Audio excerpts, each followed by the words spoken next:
Je suis l'adjudant de Vaud, j'ai pris ma retraite de la gendarmerie il y a 10 ans, et cette histoire est survenue au cours de mes 20 années en tant qu'officier de police judiciaire. Elle est restée gravée en moi, et je m'en souviens comme si c'était arrivé la veille. C'est arrivé le 17 janvier 2005, vers 3h le matin. Cette nuit-là, moi et mon collègue, un jeune gendarme à peine sorti d'école, étions PAM. Ce qui veut dire que nous étions premiers à marcher. En gendarmerie, ça signifie que nous sommes d'intervention, et donc les premiers à intervenir s'il se passe quelque chose. On était en patrouille dans les villages de notre circonscription, quand nous avons vu un homme avec son chien nous faire signe de ralentir. Arrivé à son niveau, j'ai baissé ma fenêtre pour savoir ce qu'il nous voulait. L'homme d'une 60aine d'années qui promenait son chien s'est avancé près de notre véhicule et nous a dit « Bonsoir messieurs, je veux pas vous alerter pour rien, mais en promenant le chien avant d'aller me coucher, je suis passé devant l'ancien café, au bout de la rue, et j'ai entendu des bruits venant du bâtiment. J'ai même cru entendre une femme crier, ça a abandonné depuis 20 ans au moins. C'est sans doute un animal, mais vu que ça vient d'arriver et que je vous ai vu, j'ai préféré vous prévenir. » L'homme avait raison, l'ancien café de la mine a fermé il y a des années et le bâtiment tombe en ruine. C'était sûrement un renard ou autre chose, certains animaux sauvages ont des cris qui peuvent vaguement se rapprocher de ceux d'un bébé qui pleure ou d'une femme qui crie. J'ai dit à ce monsieur « Ouais, à mon avis, il y a de grandes chances que ce soit un animal. On sait jamais, il y a des jeunes qui font l'exploration dans le coin. On va aller vérifier si tout va bien. » Le promeneur nous a remerciés et a continué sa route.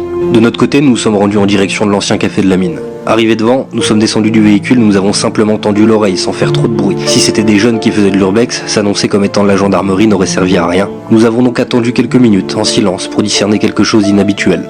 Au bout de 5 minutes, à part le souffle du vent dans les arbres et les quelques bruits du bâtiment qui travaille, il n'y avait vraiment rien d'inhabituel. Mais juste avant de partir, le gendarme qui m'accompagnait s'est avancé dans l'entrée de la vieille bâtisse et a lancé un peu au hasard. « Y'a quelqu'un ? Est-ce que tout va bien ?» Pas de réponse. Il s'apprêtait à faire demi-tour pour me rejoindre quand nous avons tous les deux entendu comme une femme qui pleurait. Ça n'a duré que quelques instants, juste assez pour attirer notre attention, mais pas assez pour confirmer qu'il s'agissait bien d'un humain. Du coup, moi aussi je me suis approché dans l'entrée et j'ai éclairé la pièce avec ma maglite. J'ai pu constater que l'ancien café était vraiment en ruine et que la nature reprenait ses droits. Il restait plus que le bar sur lequel grimpait du lierre. Les tables et les chaises avaient été laissées sur place mais s'écroulaient sur leur poids à cause de la pourriture. Et puis j'ai entendu comme un gémissement venant de derrière la seule porte qui tenait encore debout. Et croyez-moi, même si vous portez l'uniforme et que vous êtes armé, ces choses-là, ça vous glace le sang. Sur le moment, j'ai tout de suite pensé qu'une femme s'était fait agresser, ou pire encore. Alors je suis rentré, j'ai sorti mon arme et mon collègue a fait de même. Je me suis approché de la porte et j'ai lancé « C'est la gendarmerie, y a quelqu'un ?»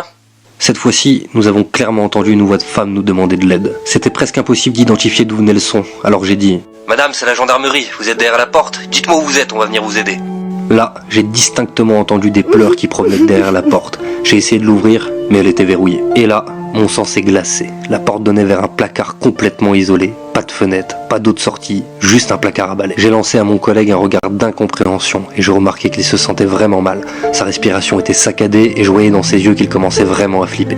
En même temps, c'est pas le genre de situation qu'on vous apprend à gérer quand on vous envoie à l'école de gendarmerie. J'ai dit à mon jeune collègue « Le bar est vraiment pas grand, on va l'inspecter ensemble pour être sûr qu'il y a personne. » En 3 minutes, on avait tout fouillé. À part la grande pièce du bar, le placard, les toilettes et une petite cuisine, il n'y avait rien d'autre à explorer.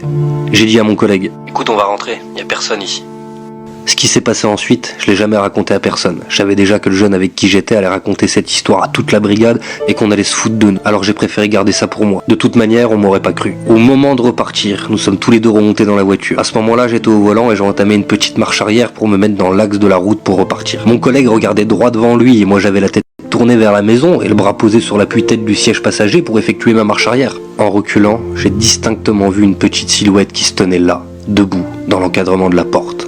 Elle était très légèrement éclairée par mes feux de recul et je pouvais distinguer comme une femme avec un tablier.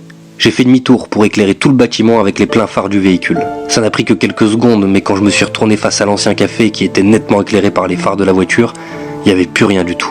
Je suis reparti et il s'est bien passé 10 minutes avant que moi et mon jeune coéquipier arrivions à nous dire quelque chose sur ce qui s'était passé.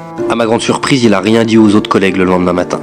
Mais dans la voiture, il m'a dit un truc qui m'a glacé le sang. Tu sais Patrick, quand on était dans le bâtiment et que tu m'as dit qu'on allait le fouiller, je me suis retourné pour voir où t'étais et j'ai juré voir une silhouette sombre juste derrière toi. Elle a disparu quand je t'ai éclairé. Sur le moment, j'ai rien voulu te dire. C'était déjà assez flippant comme ça.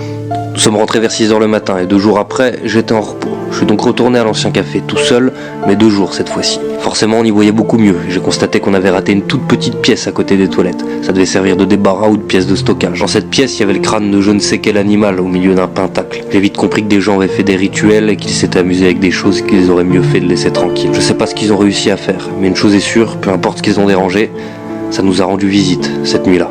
Je suis un ancien gendarme et il est temps de vous partager le cas le plus troublant que j'ai eu à traiter. Je suis l'adjudant de Vaud, j'ai pris ma retraite de la gendarmerie il y a 10 ans et cette histoire est